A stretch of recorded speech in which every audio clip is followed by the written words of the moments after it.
Hey, JK here. I want to thank you for showing up here today with me. Well, ladies and gentlemen, this is episode 2 of the year. However, some of our leagues are going to be in week 2 and or week 3, so I'll make sure to differentiate. I'm excited about the adds and drops for most of my teams because other people's trash are my gold, and I will explain that later once we get to those. First thing we're going to talk about, the Kent Murphy Dingers. After an agonizingly long week 1, I was finally able to add people, and they were amazing. I was also able to rebound from a loss with a big win, 6 categories to 4 categories. Some of the guys that helped me to that win included Jose Altuve with 2 home runs, Altuve along with Adolis Garcia and Eugenio Suarez having at least 4 RBIs each, and finally Adolis Garcia having 3 stolen bases, so that's phenomenal. Some of the pitchers that did well for me were all closers. Jason Foley, Craig Kimbrell, and Mason Miller all had at least 2 saves each for me. That's right, Mason Miller had at least 2 saves. In fact, he had 3. All of his saves have come in this last week, so thank you, Mason Miller. Some of the guys that I don't need to thank at all, Paul Goldschmidt, Evan Carter, who has been better, but whenever I play him, he does nothing. Whenever I don't play him, he gets a home run, he gets stolen base, does something big. But, oh man, and Thairo Estrada, oh man, I was expecting a whole heck of a lot more from you. Stolen bases, a little bit of pop. I wasn't expecting anything crazy, but I was expecting more than a 200 batting average. Also, I can't blame him because he's 20, but Jackson Holliday started 0 for 13, finally got a hit. But he was still contributing with some runs and some RBIs, so it's not like he was wasting any space, you know? Some of the other pitchers that didn't do well for me. Jesus Luzardo, Joe Musgrove, Reese Olson. Great matchups, or good matchups, and you flubbed. Come on, guys. So I'm not going to thank you. However, I am going to thank some of the guys in my leagues that panic dropped some of the biggest names in baseball. Let's get to the best stream ads first. Reese Olson had a 2-start week that was foiled because he flubbed. Jason Foley, who is the closer in Detroit, I called it, watch my 30 for 30. Finally, Eugenio Suarez, because Royce Lewis went down, and he's out for a little bit, so I needed a third baseman. Now let's talk about the bigger ads that I had. Michael Busch. Up to this point, this is Tuesday, so the 5 days prior today, he's hit a home run in a game. That's crazy. I'm hoping he continues that streak today and for an ever and ever as long as he's on my team. Another big name ad was George Springer. That's right. Springer Dingers are in my lineup, and I am going to have home runs and stolen bases, and I'm going to have runs in general because he is in a phenomenal lineup with some big-time hitters. And the biggest ad that I'm excited for was C.J. Abrams. That's right. Someone dropped Abrams. I don't know why. And I was able to scoop him up. And I've already had several trade offers for him. But, man, he's off to a great start. He's on a team that isn't exciting, but they're putting him in a position to do well. And, I mean, he's pretty much having to carry the team. And I'm okay with that as long as you can do it, man. So I'm excited about those ads. Now let's get to the drops. Ezekiel Duran. You're not my third baseman, man. You absolutely needed to do more, and you failed. Thairo Estrada, another guy. You were a keeper for me in the 18th round. Dude, come on. Should have done more for me. Kenta Maeda and Reese Olson. No surprise with those two. Those pitchers just crap the bed. Now, I do want to say that even though I won, I got lucky. I was actually losing ERA and WHIP. Up until Tanner Scott blew a save, blew a lead, and ended up giving up 3 earned runs, allowing some hits and some walks.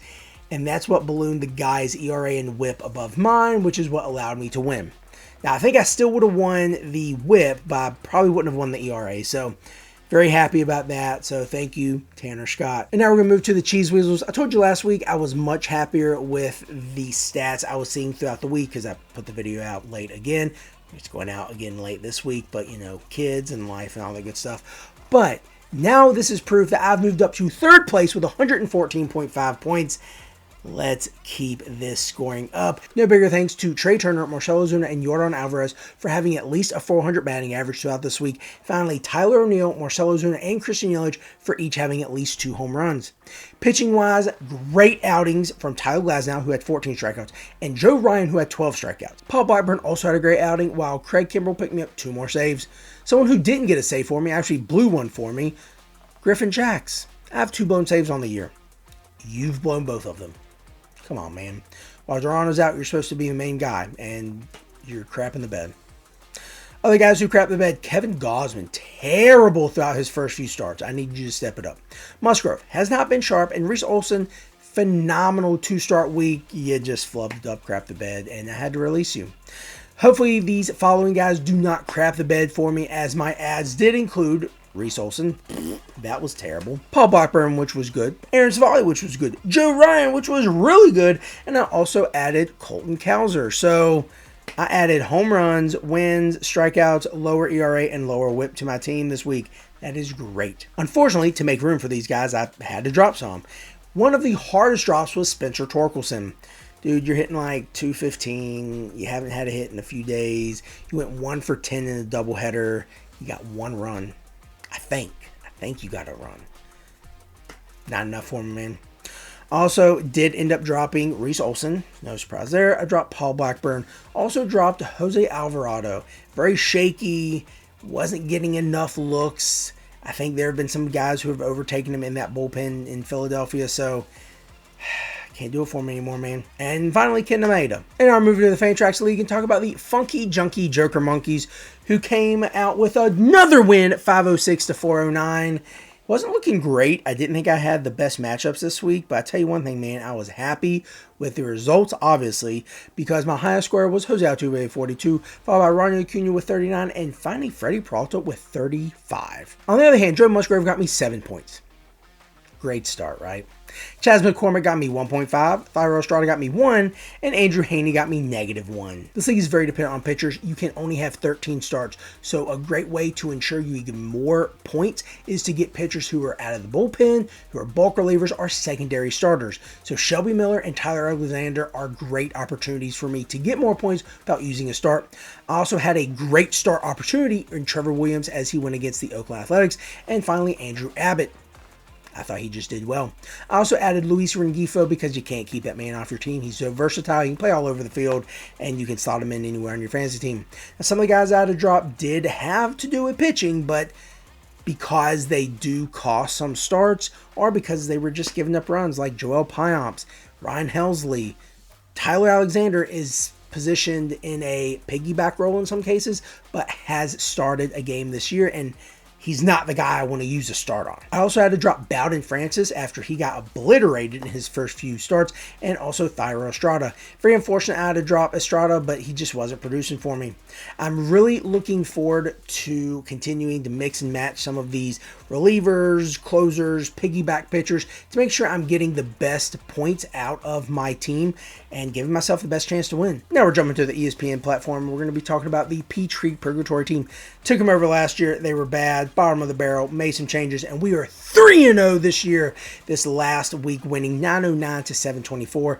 For some odd reason, the commissioner thought that I had an extra start, even though you look and see I have 12 games start out of 12 games for my pitchers. He probably saw Tyler Alexander and thought, oh, that must be an extra pitcher. You must have had an extra start. No, I did not. I just very smartly played my fellows. But in any case, I'll message him tomorrow. I don't think it really matters, but I'm not trying to cheat, especially when I have scorers like Taylor Ward getting 63, Trey Turner and Javier Assad getting 57 apiece, and Ronald Acuna, the 4th highest score on my team with 54. And with every good, there's a bad. The guys that performed poorly for me included Ryan Yarbrough, who's a piggybacker, only got me 2 points. Andrew Benintendi got me 1 point. Zach Geloff got me 0 points, and Andrew Haney got me -4. Now that was just when I played them. This roster has 40 plus guys, so some of these guys only played once. Maybe when it was a very bare day, I had to play those guys. So I'm not saying they're bad. I'm just saying that for me, some of the other guys I have starting, getting so many more points. So this was disappointing that when I did play them, they didn't really do a whole lot for me. Pitchers dominated the ads. This league is very dependent on the pitcher success, and you're only allowed 12 starts. So how do you maximize, 1, those starts, but 2, pitchers that can get in games and not count as a start? Perfect example of why I picked up Tyler Alexander. Piggyback guy. I guess he got me penalized, but also he got me points, so we'll see how that goes. I also picked up Trevor Williams, great matchup with the Athletics, Jake Irvin, and finally Javier Assad, who was one of my top scorers. Now the drops were not pitcher-centered, and the guys really weren't helping me any. Ryan Barecki went on the IL, not helping me any at all. Also, Ezekiel Duran had to drop you, man. Weren't doing anything for me, especially when you were in a loaded lineup that you had no reason to be sucking, really. Like, you were just bad. Also, Parker Meadows. Dude, you just weren't doing it for me. I really hate that I dropped you because I feel like you have a lot of potential, but dude, you're barely getting points, and you get a point for every at-bat. Also, Johnny DeLuca came over in the Tyler Glasnow trade to the Rays. Ended up, I think, broke his wrist or broke some bones in his wrist.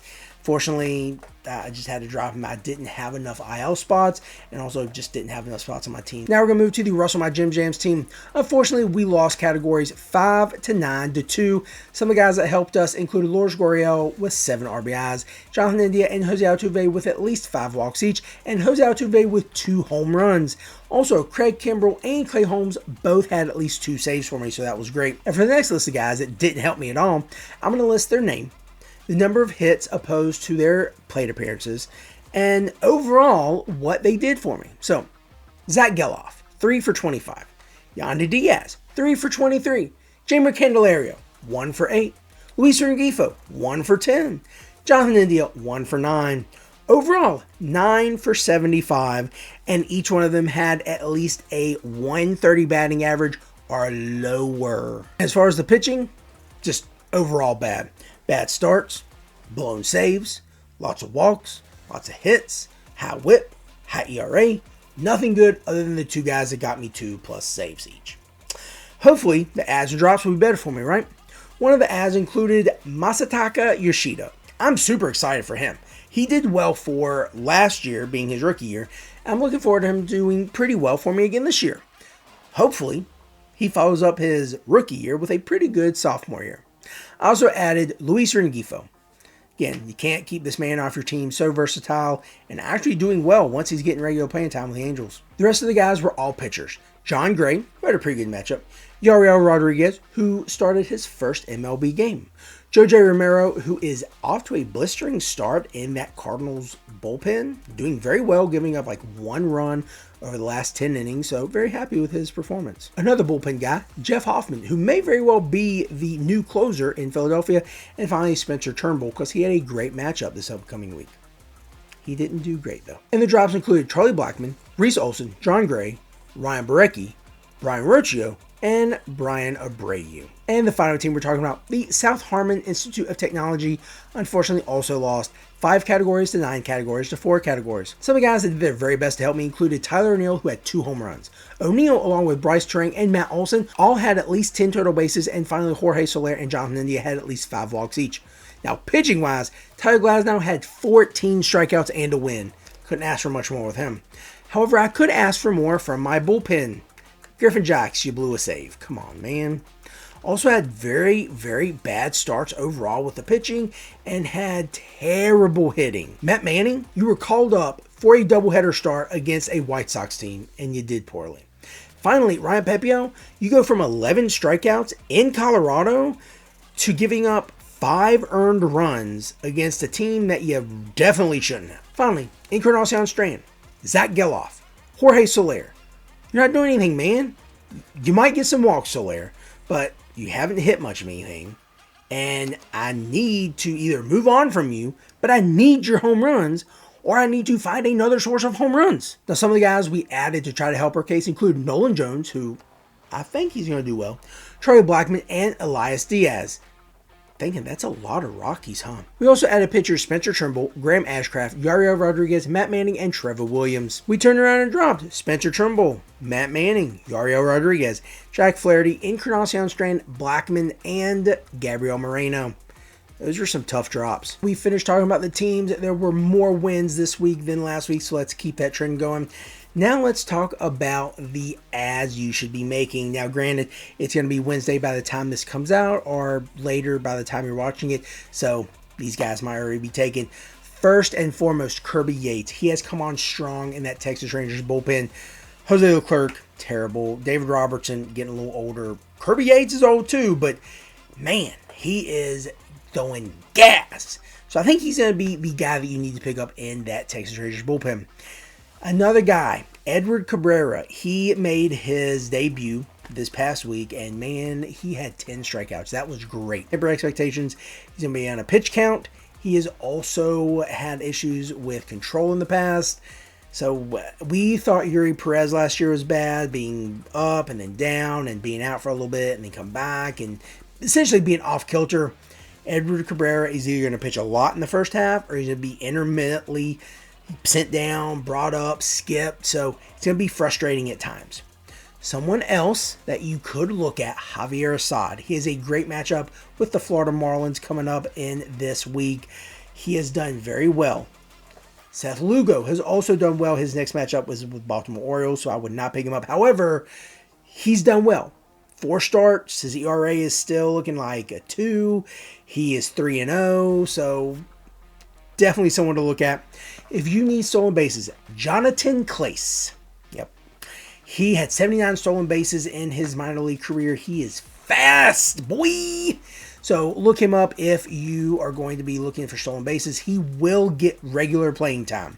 Now that might mean sitting against lefties or righties or whatever it may be, but he is going to be a regular in the Seattle Mariners outfield, so get him in your lineups if you need stolen bases. Well, that's going to do it for episode 2. I'm looking forward next week to talking about weeks 3 and 4 in some cases, but in any cases, JK, I want to thank you for sharing part of your day with me.